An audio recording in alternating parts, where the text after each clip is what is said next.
They had to kill me first. So now they can't kill me anymore. Unless they want to die. Kaya, hindi nakaganti si Benigno Aquino Jr. kasi hindi siya nagbilin. But you know, Benigno Aquino Jr. is not Sara Duterte.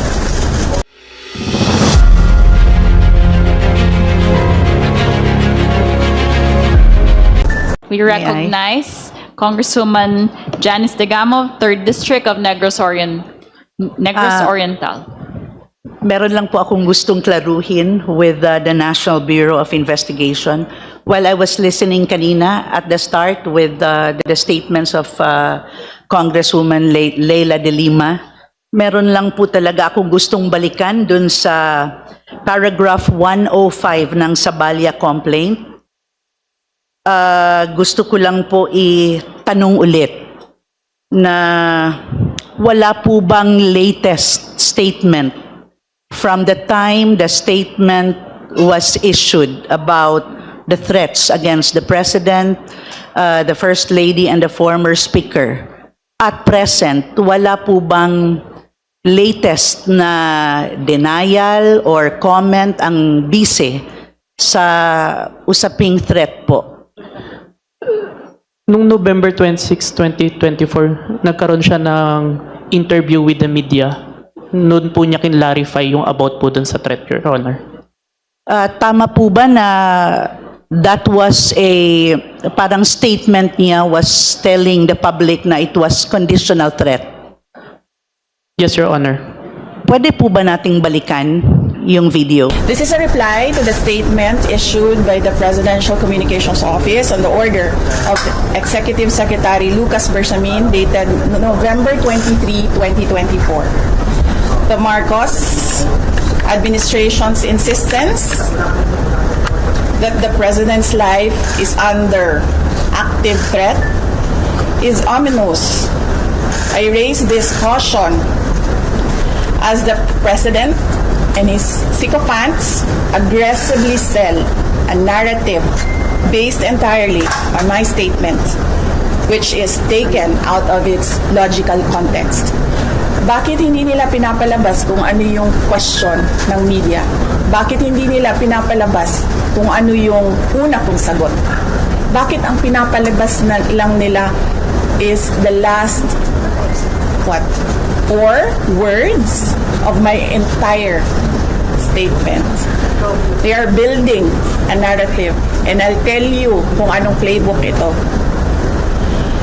There is absolutely no flesh on the bone, and despite the absence of a reliable investigation, authorities were quick to consider this a national security concern. The diametric contrast and inaction are displayed when I have expressed in previous months threats to my person and the continuing threats to the lives of OVP personnel. Tossing the word assassin.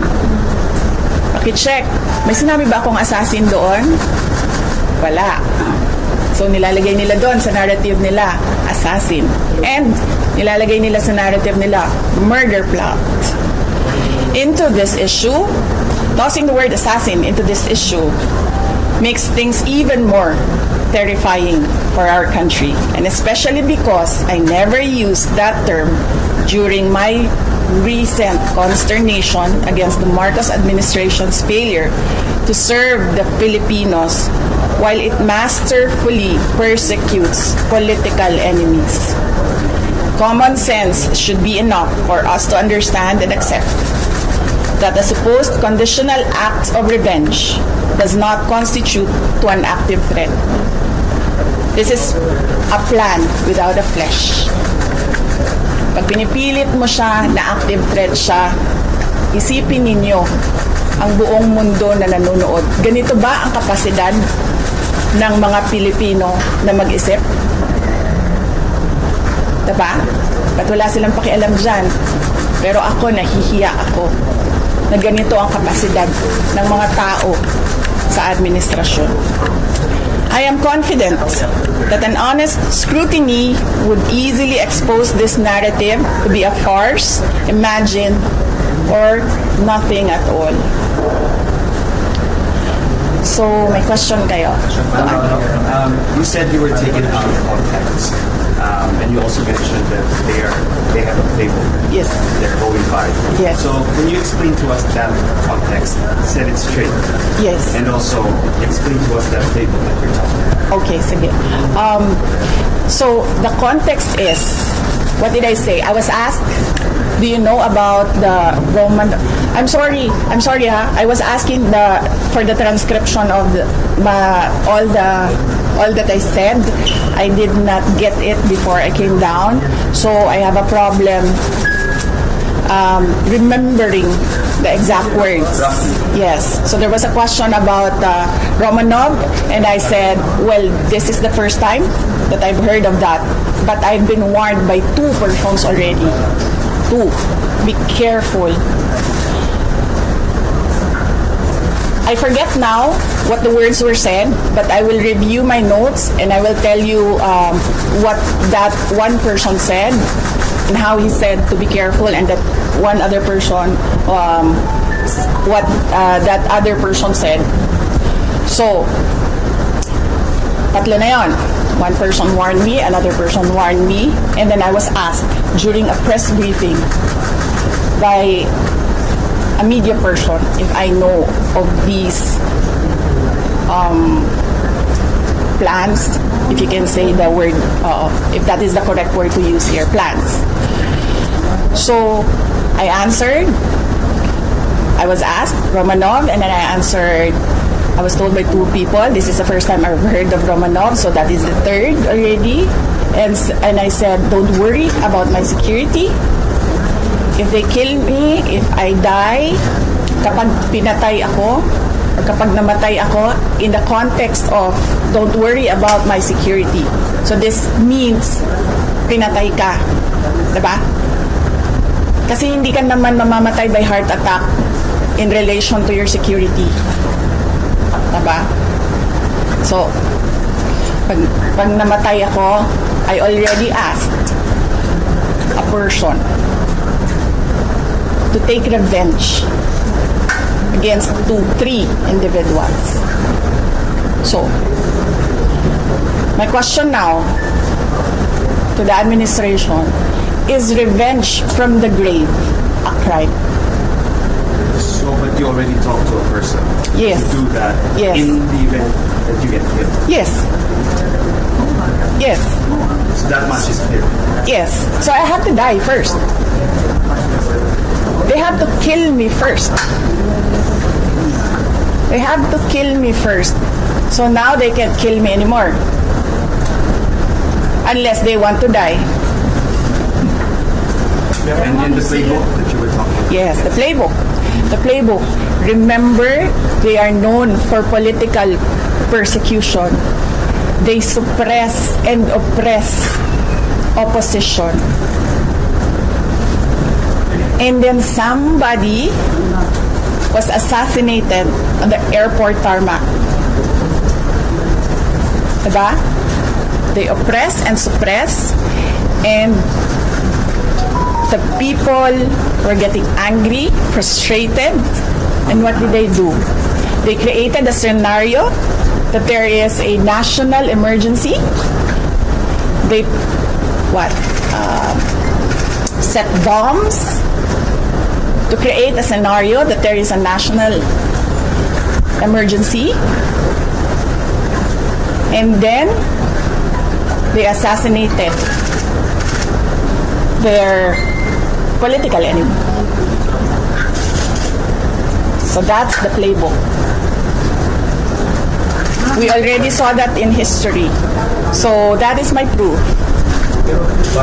Yes. Ang hindi lang po nagawa ni Benigno Aquino Jr., kaya po hindi siya ano bang tawag yan? Revenge. Anong revenge?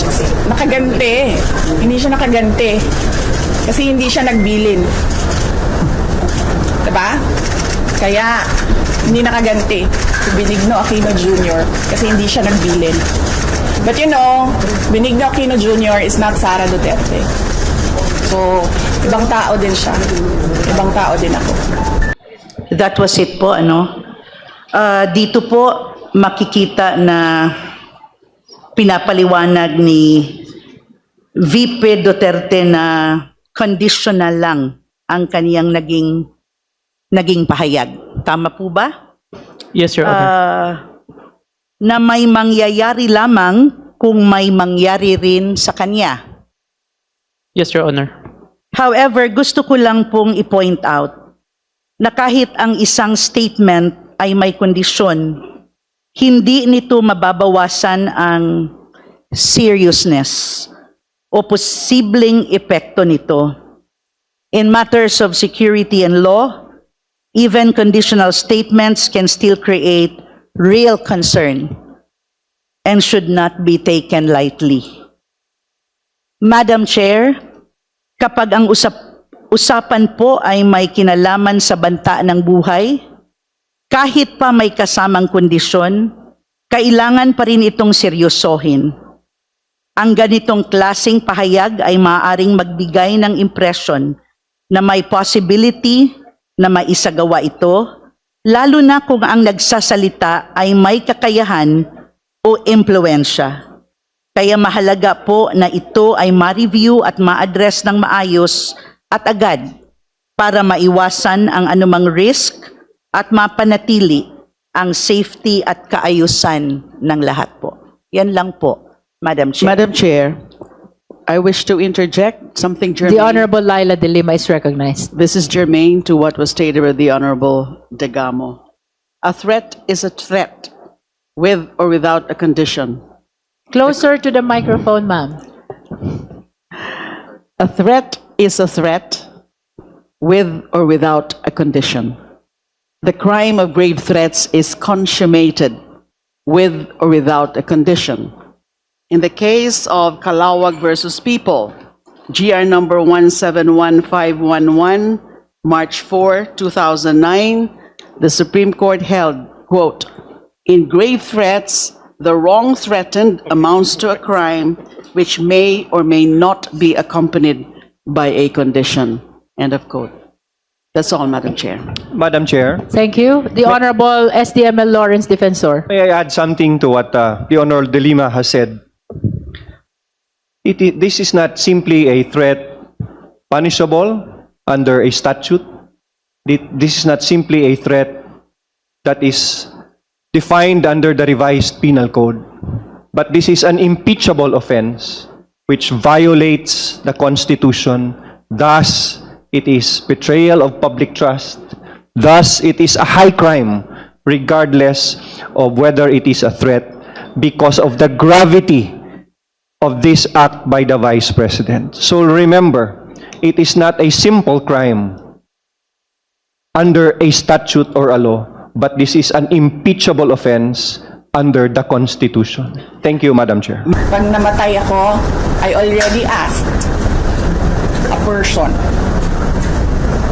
to take revenge against 3 individuals. Madam Chair, Thank you. Honorable Laila De Lima. I'm constrained to add also to what was stated by the Honorable Defensor on that matter. We have to consider, Madam Chair, let us be very clear about the gravity of who was threatened. The President is not just an individual. He is the embodiment of executive power, the Commander-in-Chief, and the central figure in maintaining national stability. A threat against the life of the President is not a private matter. It is a direct threat to the continuity of government itself. Kapag ang Pangulo ang binabantaan ay ang pamahalaan na kanyang pinamumunuan. And here, Madam Chair, the concern is even more serious. These hearings have shown that the Vice President is not speaking in a vacuum. There are allegations and patterns that point to access, influence, and capacity to carry out violence. From long-standing associations with violent enforcement mechanisms to the normalization of force in political conduct, These are not abstract risks. They are real, credible, and deeply alarming. This is precisely why such statements cannot be dismissed as rhetoric. They must be treated as dangerous and actionable threats. They constitute inciting to sedition.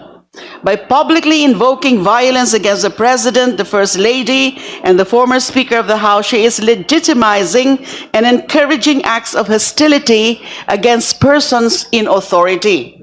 At hindi lang po pagbabanta ito sa mga pinangalanang opisyal. Atake ito sa pundasyon ng ating pamahalaan. Insulto ito sa bawat Pilipinong gumagalang sa batas at pinahalagahan ng pagkasagrado ng buhay. Yes, sabi nga po ni Representative, the Honorable Defensor, this is not just a criminal issue. This is impeachable conduct. The Constitution is clear. Public office is a public trust, yet the evidence shows conduct that endangers that trust at its very core. At kung papaglapasin lang ho natin malinaw ang mensahe, pwedeng bantahan ang Pangulo at walang pananagutan. This is not just about one official. Madam Chair, the evidence before us is serious, substantial, and alarming. If we fail to act on this, we do not just ignore a threat, we weaken the very foundations of accountability in this country. Maraming salamat po. All the manifestations are noted by the committee. May we know if Congressman Attorney J.P. Padiernos is here? Because if not, then we have the last justice member to raise question on. He is the last to raise question on threat. Wala ba si Congressman J.P. Padiernos? If he's not here, before we conclude on the allegations of threat, may we direct first the committee secretary to call the Vice President for the third time.